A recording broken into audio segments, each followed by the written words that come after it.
Hello, and welcome to this episode of It's Not You, but Sometimes It Is, the podcast of real leaders talking about the real crap that we have to face. And today's conversation with Luke Wilson is a ton of fun.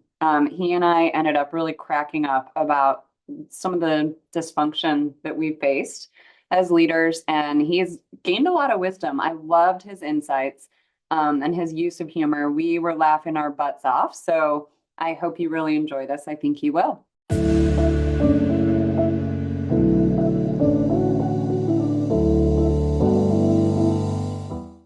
Well, Luke, thank you again for taking the time to have this conversation today. I'm really looking forward to hearing about some of your stories and experiences. And to get us oriented, can you first give us an introduction to the company you're in now, and also maybe a little bit about your path there? What problem is your company solving, and kind of what do you see as your main challenge in your role today? Yes. So, one, thank you for having me. I appreciate that.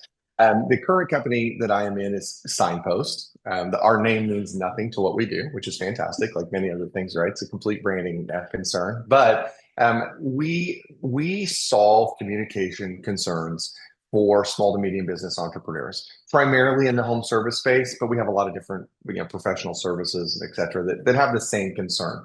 Everyone's spending money to attract prospects, right? They become customers.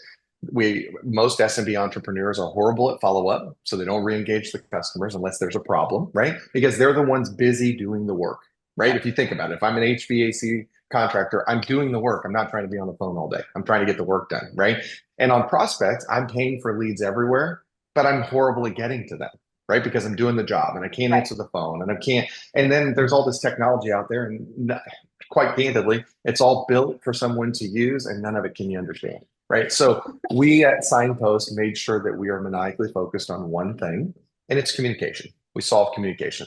We help our folks meet where the customer is, right? So maybe it's social communication, maybe it's SMS, maybe it's on the phone with a live receptionist, or it's an AI product that is able to help them be able to just better serve prospects and customers.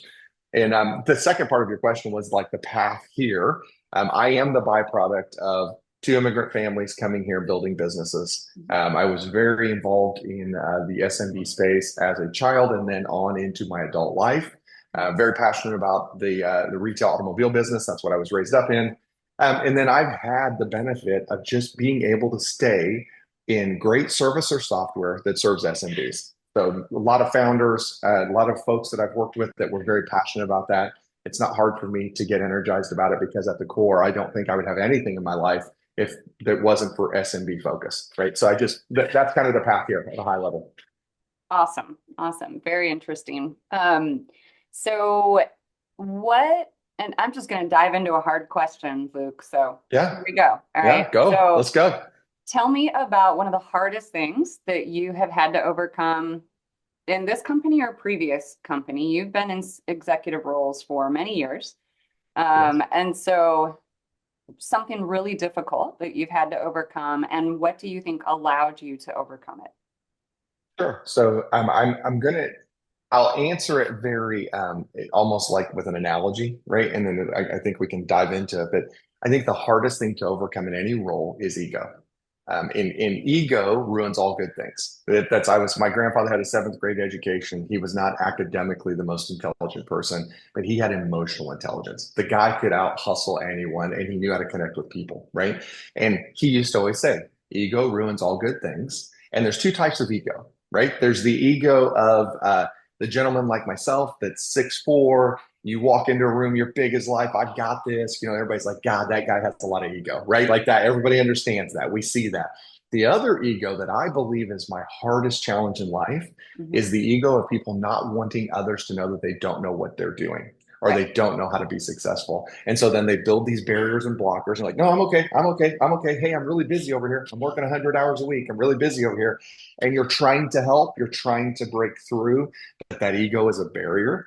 I think that's the hardest thing I've navigated in 25 years. Every position I've been in, ego is the hardest challenge from my own ego, right? Like this is not pointing the finger, my own ego and Absolutely. others that I'm trying to serve, right? And what's helped me is I I have always had a natural seek to understand mentality. Not always been great at it. Sometimes that ego will keep you from seeking to understand, right? Sometimes you're like, I got this. This is what we do it my way. This is how we're going to do it. But as I've gotten older and experienced more life, I've had a couple of personal things that in my life that my family has navigated that have fundamentally changed my seek to understand focus and made it more intense. But I think the seek to understand focus has caused me to seek out mentors, read more, sit down and ask more questions. And that has helped to combat that ego, but it's still a challenge every day. I think ego is the biggest challenge. Okay. So it sounds like you have kind of hacked the problem. It's always going to be there, right? We don't really Always, eliminate our always. egos. And I've actually No. done a lot of research on that and tried to figure out how do you fully eliminate your ego, but it's just part of what we need to survive and get through the days. But we use it too much. I We do have a get into theory. it. Yes, But I have a theory on that. okay. I think Give it to me. what makes you great is your ego, and what is your biggest nemesis in life is your ego. Yeah. Right? Like it's a to me what you're saying, and I didn't mean to cut you off. I really apologize for that, but No, no. I am 100% aligned. The ego, like you want me to have the ego that I'm going to wake up this morning at 4 a.m. and I'm going to crush this day. Like you want me to believe that, right? If you're on my team or you're in our organization, like you want that guy doing push-ups saying I'm going to go today, right? Mhm. But then you don't want me to be kind of like very demanding and my ego my way. Like there's just a balance, and as a Yeah. leader you have to get that balance. You have to have a balance. You can't lose it, but you also can't be consumed with it, right? Like there's got to be a Right. balance there. Yeah. And I kind of differentiate. I talk a lot about this when I'm doing coaching work, working with other leaders, and it's more of like the negative ego, right? It's that part of your personality that developed when things weren't going well, and you decided you had to be a certain way in order to make things Yes, okay. And yes, the trick is identifying when that part of your personality is in charge, right? yes, yes. And then being able to step out of it into your core self that knows what you value, right? And the hack I teach people as well is curiosity, right? Love it. So if you can just get curious, you're actually turning on your prefrontal cortex and your Yeah. brain's going to start operating differently, pull you out of survival mode, and you're going to be learning and looking at what you can influence. And it's kind of one or the Yeah. other, right? You're either in survival, self-focused mode, or you're in the mode where you are learning and influencing things. And so it sounds like you have naturally figured that out. You're like, I just get curious and learn, right? I think it's survival though, and I don't think I figured it out. I'll be very candid because I still have struggles, right? Like there are, so I'll give you an example. Yesterday, I have a sales leader that I value more than anything. The guy's phenomenal, and he's really the polar opposite of me. There's a lot that I see that we're aligned on, but he's very just kind of slower to act, Mhm. and which is also frustration because you're like, I need you to act, right? I need you to go, but not really, right? So we were discussing. He had some compensation challenges in our comp plan, and how we were compensating didn't really match the verbiage in the comp plan. And that's a problem culturally. We want the right culture. But in my sales leader brain, he caught me yesterday in the middle of working on 55 other things. And I was like, man, just tell them, look, they should be grateful that, and I just went right at it. And then I paused and I was like, look, that's probably not the way we want to handle it. That's against our culture. Because I could see on his face that he was not comfortable with that reaction, right? And so he was not comfortable. And that's when like that curiosity kicks in. And so I think I've made enough mistakes in my life that the curiosity kicks in if I notice some surroundings are going a little different than I want. Yes. But it hasn't always been that way. And I promise you, there are days where my curiosity does not kick in Yeah. and I fail at it, right? It just, it happens. Yeah. Yeah. So, in working with other leaders, like you've been very eloquent at talking about how overcoming your own ego has been really challenging, continues to be challenging. It's also what's led you to a lot of success. But what do you see in other leaders in your company now or in previous companies? How does that ego showing up affect results and business outcomes? It's a blocker. We see it every day in our team. We actually have a really good team. We're a small management team. We've cut a lot of the excess out of our business to make sure that we're viable and sustainable, right? We're not living off the next fundraise. We want to make sure we're all committed to that. I will say my communication is mission critical to defeating the ego piece. And you have to be comfortable with uncomfortable conversations, Yeah. because I have multiple different personalities on this small team. Mhm. Everyone wants the same core mission at the end of the day, Right. right? Which has not always been the case. Some people are they're self-serving, and that's okay, right? Like they're in the job because that's what, and you need that. You need them just to crush the job, right? Win for the customer. But if they're in it for themselves, then it's harder to get through with that conversation and say, look, I need you to adjust the way you speak, your tone, things. And I start with very small. Slack messages, the written communication piece, I hate it. People don't jump on a phone anymore, right? And it's hard to discern tone. It's hard to Mhm. understand, are you being kind of smart with me right now, or are you not? Like I don't Yeah. understand. And some people are just very matter of fact. A lot of data folks, engineering folks, finance folks are just like, I need you to do this right now, right? And then you've got the emotional marketing and sales side. They're like, I can't believe they're screaming at me. You're like, there's no one screaming at you. They're just very hurt, right? So I feel like you're forcing communication from my role to help overcome that ego. The ego, where I see it block us most, is in decision making and forward progress. Because if that ego creeps in too much, Mhm. everybody just kind of stalls because they feel a little offended, but they're afraid to express that they're offended, Mhm. and they don't really want to bend, but they have to bend. And then everybody's arguing about the bend. And I, we have a very friendly team, but you can feel where I wish we would just argue it out Yeah. sometimes, right? Because you're like, look, if you just get it out there, then we can all understand where we're coming from. But I'm fortunate in our current role that ego only creeps up when people are just passionate about what they're doing and this is the right way for us to get this done. But there's always, I promise you, there was always 3 to 5 roads to get where you have to go. In my previous organizations, there was ego that people were not really good enough to be in the roles where they're in, Mhm. or there was ego around this has to be about me. I'm trying to prove something, right? So there's different facets that I don't struggle with currently, thankfully, but I've struggled with in the past on that. Right. It's that I need to be right. I need to look good. Yeah, I need to get things yeah, my way. Right. That is yes, yes, the a surefire path to terrible decisions, right? And a yes, lot of conflict. And then we're all not able to get into a room and admit the best idea wins because we're yes. all focused on I'm right, my idea wins, what I want is more important, right? It's such a huge barrier to, and Um, yeah.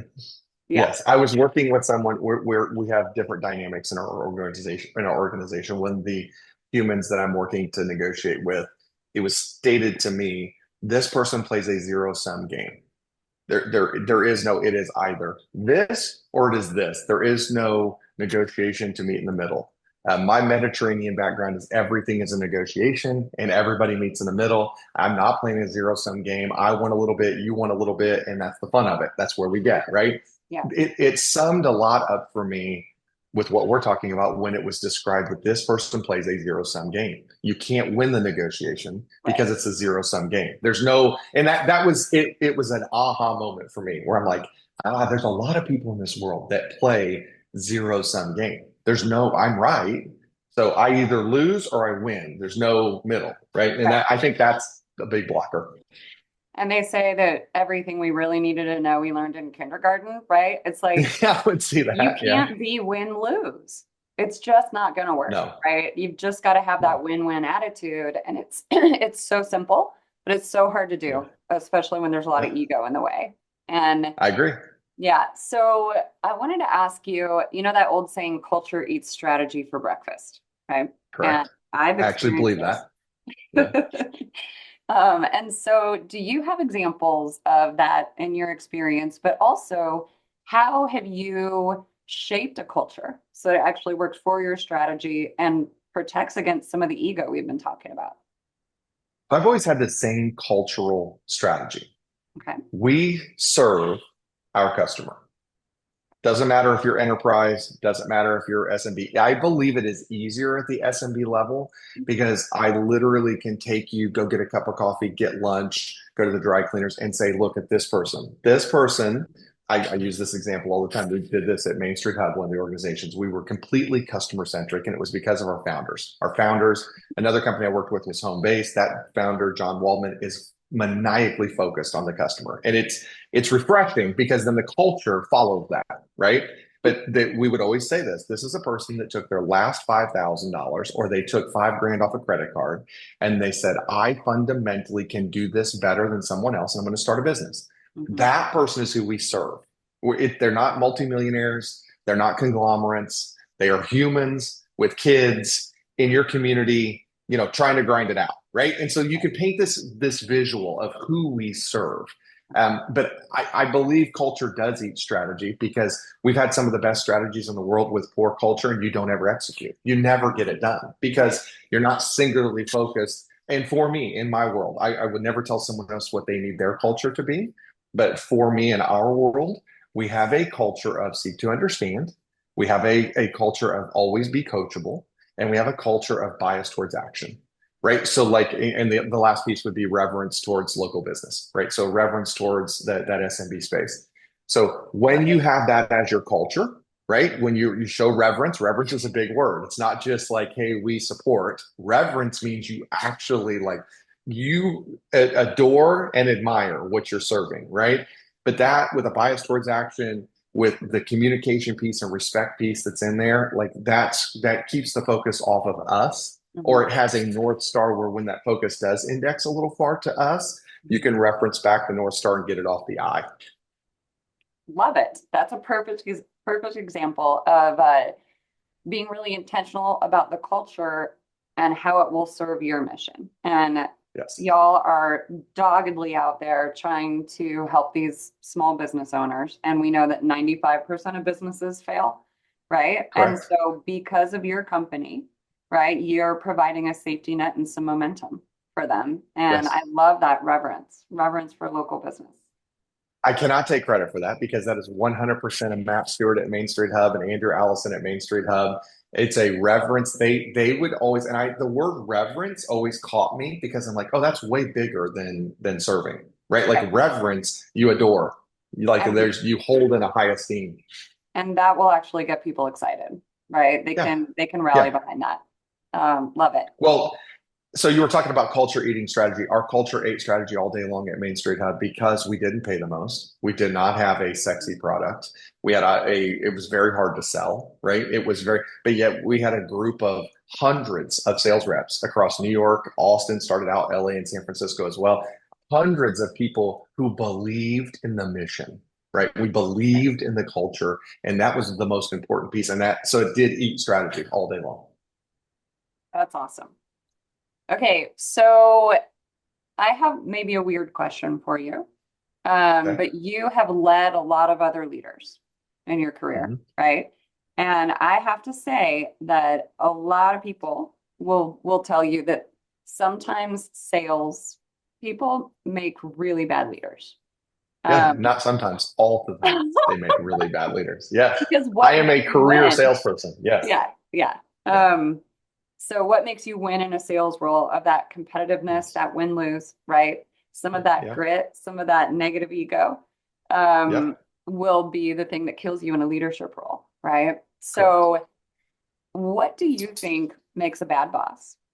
Other than some of the stuff we've talked about, and also, are they fixable? Have you been able to take that struggling new leader coming out of sales, now responsible for other people's results? What can help support and change their behavior? I'm going to give you a controversial statement back. You cannot fix a bad leader. And you're going to go, what do you mean you can't fix a bad leader? I believe you can fix a struggling leader or an inexperienced leader. Okay. At the core of what makes a bad leader, and I have went down this road for 20 years, right? It is personal things that they need to fix in the way that they approach the world. And so they can fix a bad leader.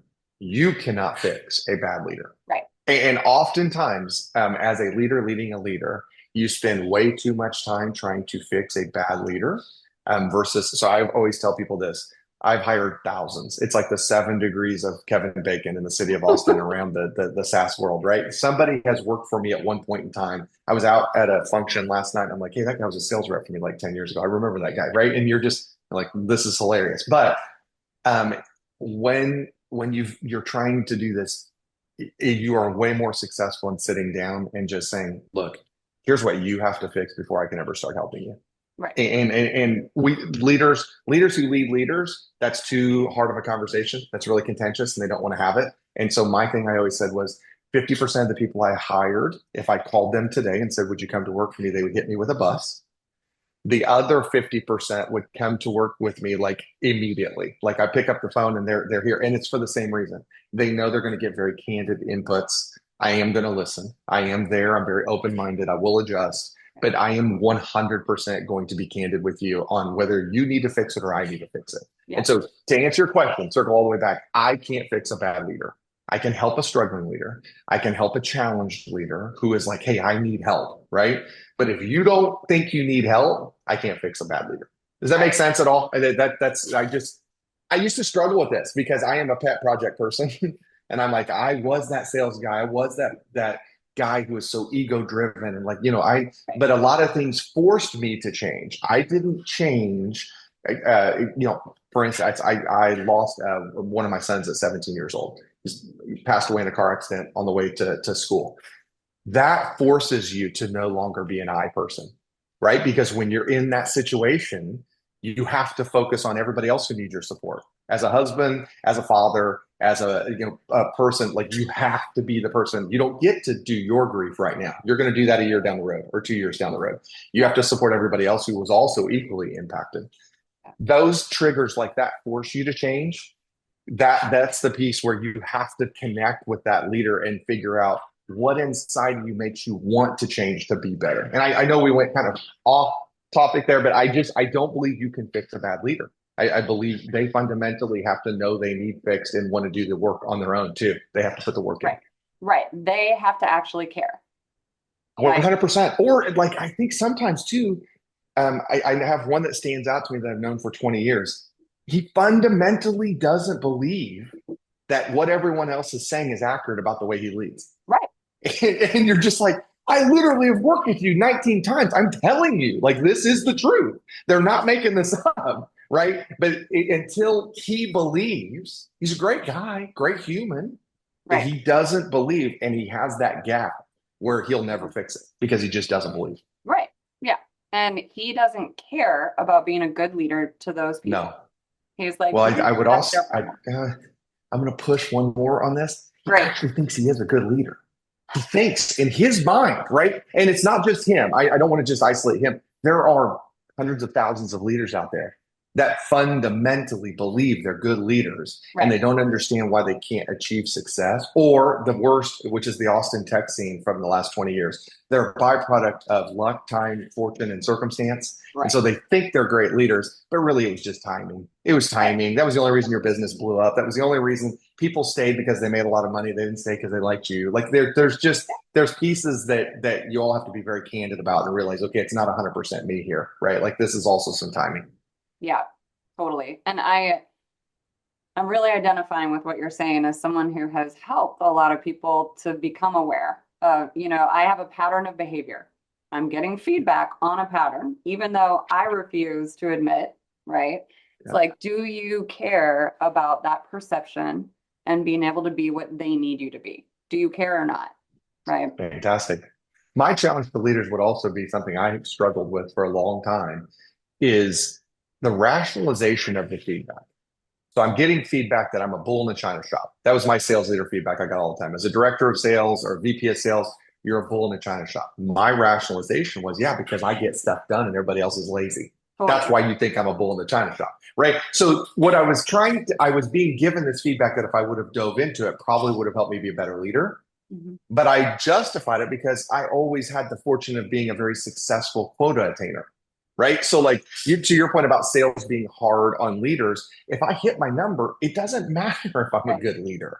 I hit the number. I'm 200% to goal and the next closest person's 110. Get out of here. I'm good, right? Like I'm all right. So I think that also is that rationalization and justification piece that is also a blind spot because it blocks you from, which I like leading sales leaders because I've been there. So I can look at them and go, I don't give a crap how much 100% over goal you are, right? Like I was there. I was the same butthead. I burned a lot of bridges. Let me show you how I did it. right? This is all the mistakes I made. Are you making similar mistakes? Oh yeah, I kind of am. Well, I'm telling you, like it's not the right road because I caused myself a lot of heartache by going down this road. Right, right. Well, and I think you just hit on something really important, which is people have to see why they would care about something, right? Like, how is Yes. this going to lead to something that I care about? Okay, then I'll change my behavior. Yep. And it's hard to make people care sometimes. Yes, I would agree. I have a lot of statements on that as well, but yes, I agree. It is hard. It is very hard. We're in a very money-driven world. And so I will tell you how I was raised. I would not give this feedback and haven't given it to my boys that I've tried to raise. And thank goodness their mother is a phenomenal human, right? But I I was told the measure of a man is how he provides for his family. Not the measure of a man is how you coach and develop your children. Not the measure of a man is how you love your family. Not the measure, like none of those. It is, look, that we're an immigrant background. We came here with nothing, and how you will be measured is what you end with, right? And so I feel like this is my personal opinion, right? But I feel like we index to that in our country and in our world to like, look, the measure of a human is how successful can you be, right? But Right. you don't talk about all the other pieces along the way that build up to that financial or monetary success, the amassing of things, right? Yep. And money covers incompetence. Oh, So all the time. It did in my life. So I'm like, I'm still rolling incompetently and it works okay. So yeah, it absolutely does. well, my wrap-up question for you then is you've clearly focused a lot on your culture there. And you came Yes, ma'am. in not even a year ago and had to focus a lot on changing the culture in a way that would support the strategy and the mission. So when you look 5 years down the road for your company now, what about the culture will have to shift for y'all to be successful then? Ooh, that is a phenomenal question because I think the culture is going to have to change because we will be larger. There will be more teammates. You'll right now we've handpicked who we want to be in the business. You're not always going to have that opportunity as you grow, right? 5 years down the road, we will have had to just add skill, not handpick it, right? Mhm. And so I think what has to adjust as we go. Right now, we are very in the moment. Talk about it now, less intentional Okay. just because we're in the moment. We're smaller. Like everybody's got everybody's cell phone number. We all talk 1,000 times a day. There's everybody's in the loop. Okay. I think what we'll have to change is we'll have to be more intentional about the culture. We'll have to be more intentional about making sure that every single addition to the company understands the connection to the culture and how it applies to their role, right? So like because all roles are different, right? We have engineering, we have live receptionist product, we have sales, we have marketing, we have all these different places. And as they all grow, I think I don't think intentionality is a word, but I would say I'm going to use it today. I would say that intentionality or being more intentional about this is the culture. This is how it applies to our role. Mhm. This is how you own it. I think that would probably be what has to change the most over the next 5 years. Yeah, that makes a lot of sense. Well, Luke, thank you so much again for being here. This is a really fun conversation, and I wish you all the best and your reverence for local business, supporting them. Love your mission. Thank you. Really appreciate it. Enjoyed the time. Awesome.